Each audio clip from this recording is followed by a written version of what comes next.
पहले लिख ले जो गिवन है इन ए हाइपोथेटिकल सिस्टम, क्या गिवन है,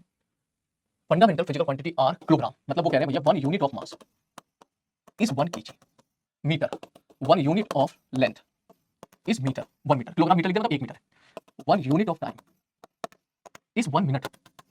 1 मिनट का मतलब होता है 60 सेकंड,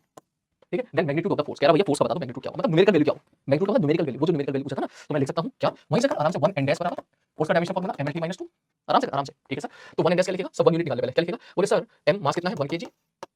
लेंथ कितना है 1 मीटर अपॉन टाइम कितना है 60 सेकंड का स्क्वायर। अब ध्यान से देख, ये हो जाएगा 1/3600 किलोग्राम मीटर पर सेकंड स्क्वायर, ठीक है सर। तो अब देख कैसे स्मार्टली तुमको खेलना है इसके बाद, देखो सर 1 n डैश बराबर 1/3600, ये क्या है न्यूटन,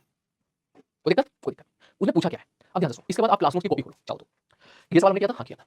वैल्यू 1 न्यूटन बताओ, इसको इधर लेके चला जाओ, कोई दिक्कत नहीं। वैल्यू 50 न्यूटन बताओ, 1 न्यूटन की वैल्यू आ गई, 50 न्यूटन की वैल्यू निकाल लेगा, सबका रखा है, सबका रखा है। उसने किसकी वैल्यू पूछी है, उसने पूछा है कि मैग्नीट्यूड एक फोर्स है इन सीजीएस सिस्टम में, magnitude of force is 100 dyne, उसने बोला एक फोर्स लग रहा है जिसकी वैल्यू 100 डाइन है, ठीक है। मतलब सर वो कह रहा है कि F बराबर है 100 डाइन,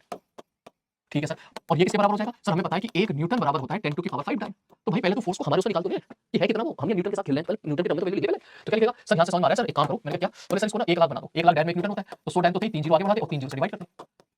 इतना डाइन हो गया। अब ये ऊपर 1 लाख डाइन होगी, 1 लाख डाइन किसके बराबर है 1 न्यूटन के, और नीचे कौन है 1000, मतलब जो फोर्स की वैल्यू है ना वो 1/1000 न्यूटन,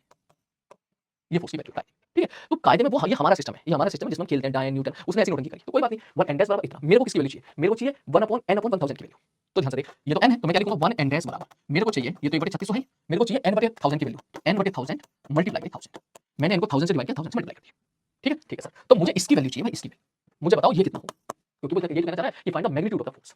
उस फोर्स का मैग्नीट्यूड कितना होगा, किस फोर्स का, जो फोर्स लगा रहे हो। अब तो कैसा n डैश नहीं, ये तो भाई 1 यूनिट है ना, मुझे इसकी वैल्यू बता। तो आप क्या करोगे, बोले सब 1 n डैश बराबर 3600 को इधर लेके आ जाओ और 1000 से डिवाइड कर दो, ये 3600 इधर 1000, ये क्या आ गया n/1000, ठीक। तो n/1000 is value of our force, तो फोर्स बराबर कितना आ जाएगा 36/1000, दैट मींस 3.6 n डैश, ये